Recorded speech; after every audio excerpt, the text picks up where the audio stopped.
各位觀眾，大家好，又嚟到四圍遊嘅系列啦。今次呢，我哋就會去馬屎洲啊。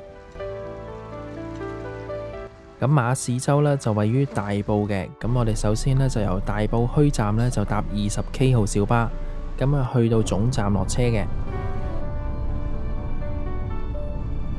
總站呢，就係三門仔。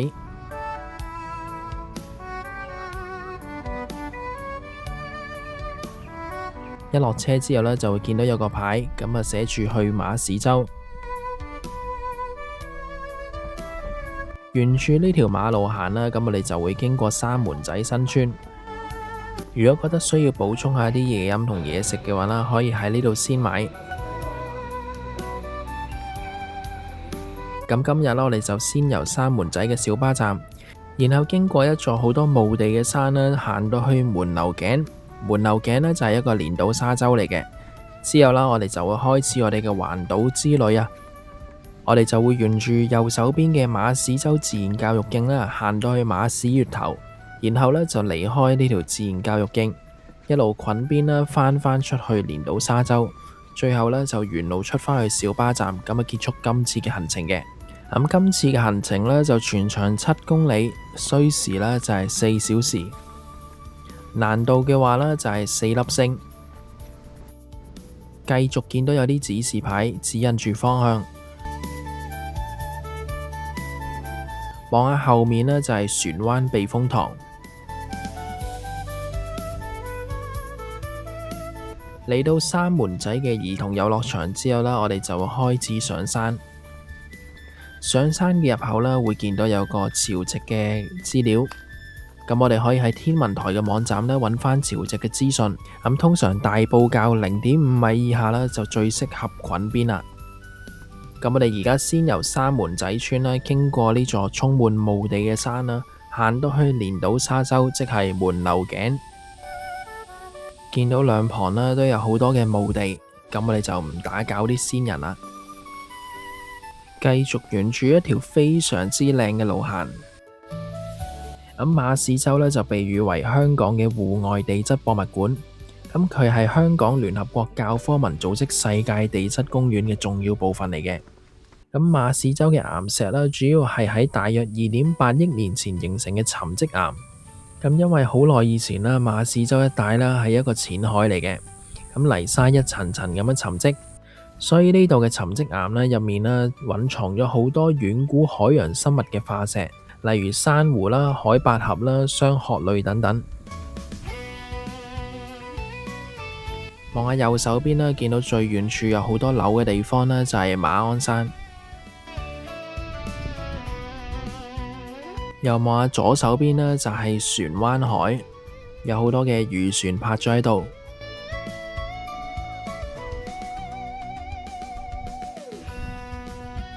咁就開始落山啦。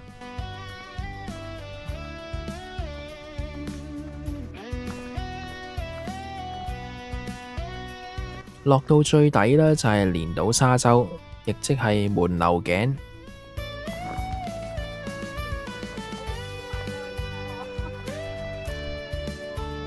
咁呢個係一個普通嘅石灘，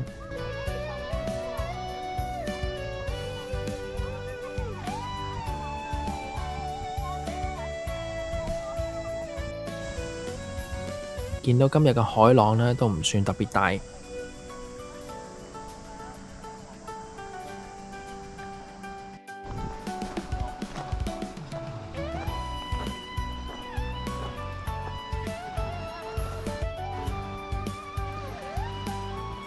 前面呢，就係馬鞍山，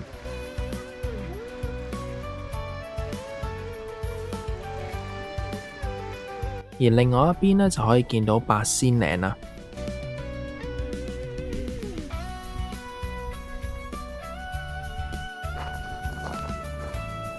繼續沿住石灘向前行，就會見到有一個木牌。咁就標誌住馬屎洲自然教育徑嘅開始啦。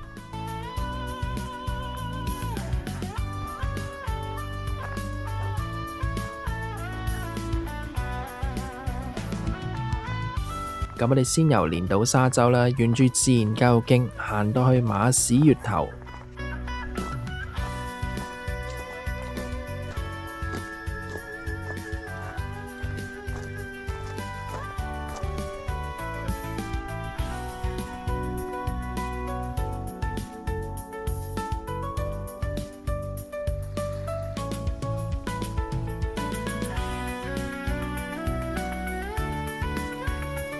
一路行啦，可以一路繼續細心咁樣望下地下，有好多比較奇特嘅石頭，石頭中間亦都充滿咗好多嘅蠔殼啊！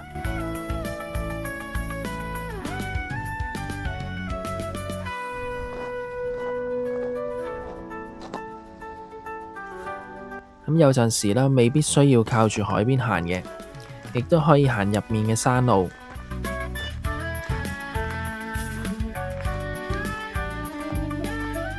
喺入面山路穿過之後呢，又出返嚟海邊。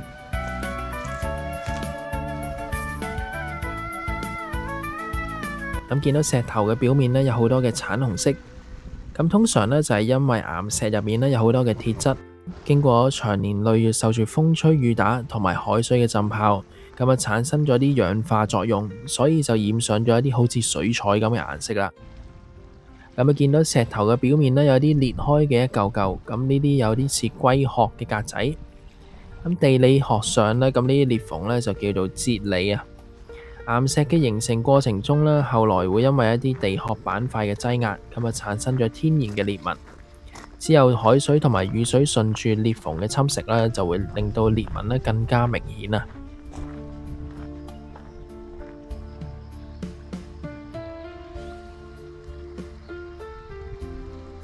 咁有陣時呢，如果水位比較高啲啦，咁就冇辦法啦，咁就要行返入面。咁而家我哋今日呢個水位呢係非常之低嘅，大概去到0.3米。咁所以呢，我哋可以自由自在咁樣行出面。嚟到嚟中間嘅位置呢，就叫做馬腰側。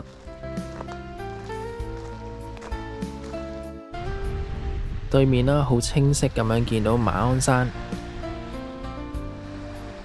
如果再仔細睇一睇呢，就會見到一啲石堆中間呢，會有啲灰白色密密麻麻依附喺石頭上面嘅一啲白色嘅殼。咁呢啲呢，就係石蠔啊。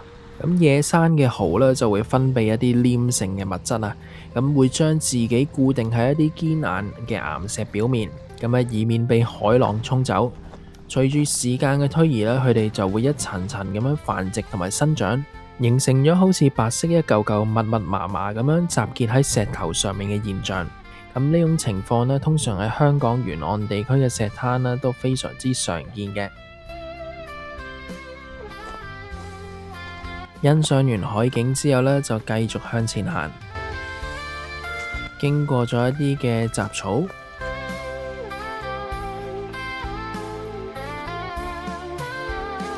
出返嚟岸邊，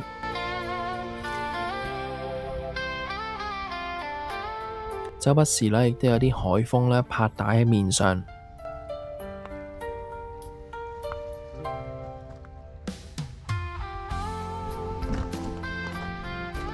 見到棵樹上面呢掛住一個黃色嘅球狀物體啊，咁其實個黃色波呢係一個塑膠嘅浮波嚟嘅，係啲漁民呢用嚟做海上嘅標記。咁好大機會啦，係海浪衝上岸之後呢，俾人掛咗上嚟啊。行前多兩步呢，見到有棵樹啦，比較特別啦。見到樹上呢有個好似菠蘿咁樣嘅果實，咁其實呢呢棵樹呢就叫做路兜樹，咁通常呢大家俗稱佢叫假菠蘿啊。咁見到佢有啲果實啦，外形呢就幾似菠蘿嘅。咁係喺香港海岸線啦，非常之常見嘅植物，通常呢就生長喺啲石灘或者沙灘嘅邊嘅。繼續沿住岸邊行呢，見到地下啲石呢就開始冇咁碎啦。回望返後面我哋啱啱走過嘅路，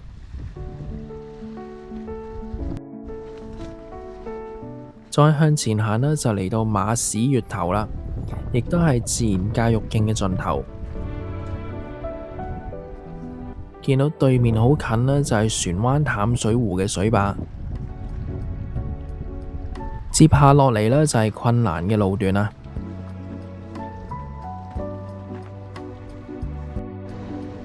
見到左邊呢，有個上去馬屎洲頂嘅入口，不過聽聞呢條路呢係非常之難行嘅。咁之後呢，我哋就會開始另外一邊嘅滾邊之旅啦。我哋就會沿住馬屎洲嘅另外一邊啦，行返出去連島沙洲嘅。咁呢條路呢，就比較高難度嘅，如果個水位高嘅時候呢，就絕對行唔到嘅。咁而家目前個水位呢係非常之低啊，所以可以自由自在咁樣行。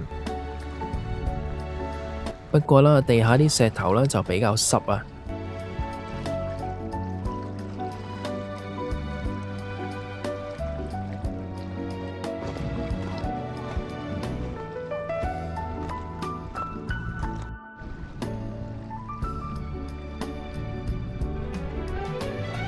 左手邊呢就係山嘅位置，咁有啲人呢就會選擇上山，不過山上面呢都唔會有特別嘅風景睇。地下呢繼續係一啲包住咗好多蠔殼嘅石啊，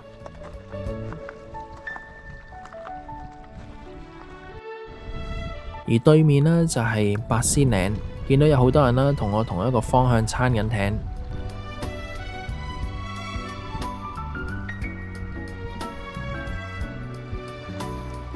嚟到呢個位啦，我哋要攀過幾嚿大石，攀過完之後呢，繼續向前行。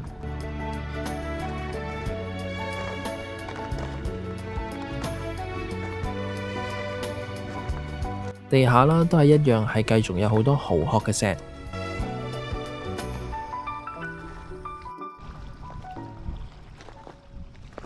見到有個疑似幾有歷史嘅玻璃樽。咁相信因為朝早嘅時候呢個潮比較漲啊，咁所以個地面呢都非常之濕啊。行呢段路嘅時候呢要特別小心。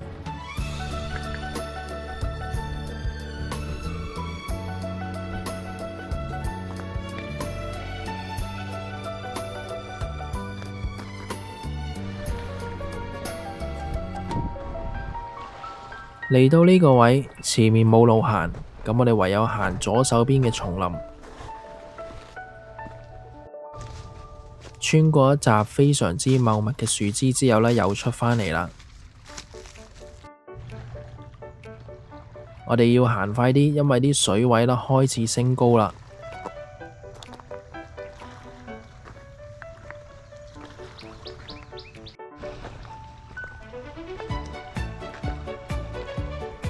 見到有條神秘嘅水管，唔知通去邊度嘅。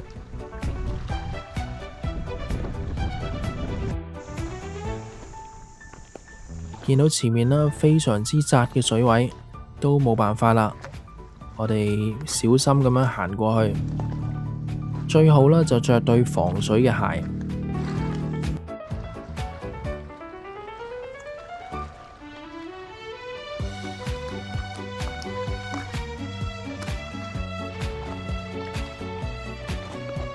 前面有個比較難行嘅位置啊，見到有啲石分隔開。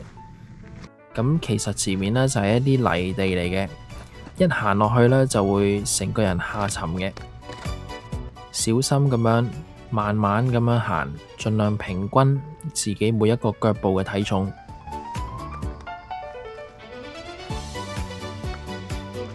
跨過咗個泥灘之後呢，就會見到自己對鞋呢充滿住濕泥啊！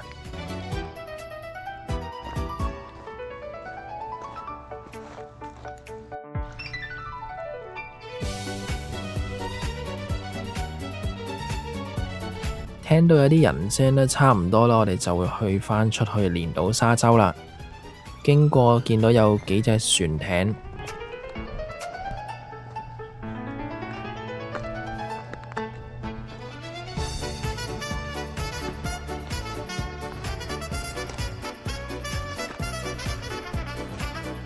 我哋終於出返去連島沙洲啦。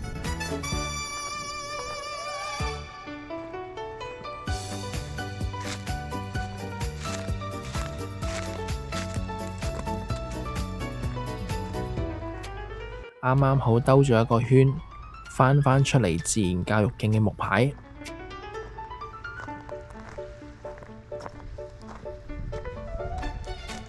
咁個水位開始升高啦，但係呢個位置呢係唔受影響嘅。揾返我哋啱啱入嚟嘅入口之後呢，我哋就會沿路經過返啱啱行過嚟嗰座山啦，出返去小巴站嘅。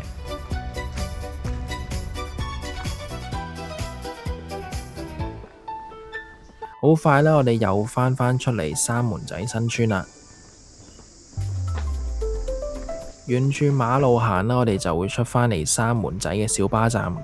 咁你就會搭小巴啦，出返去大埔站，咁啊結束今次行程嘅。